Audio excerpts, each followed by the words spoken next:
Have you ever wondered what live artists do once they arrive on site? Well, I'll tell you what I do. I figure out if the venue is self-parking or valet. This one was valet, so I was putting my face on before I went inside to meet my awesome couple.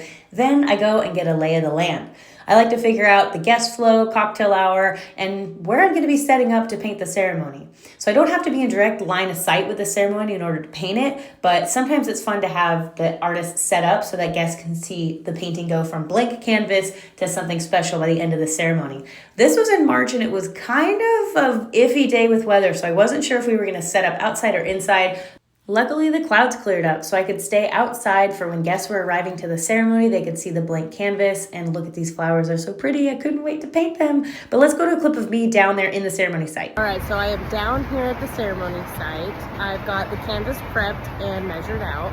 Just met the groom, Mario, who's scoping out the ceremony site, and a little bit about how I prepare the canvas. So I'm painting it a color that I do not see in the painting, and that will help me cover the entire canvas and give me a neutral tone to start on.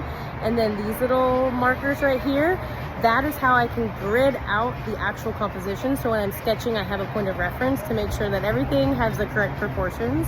And then this is my little setup.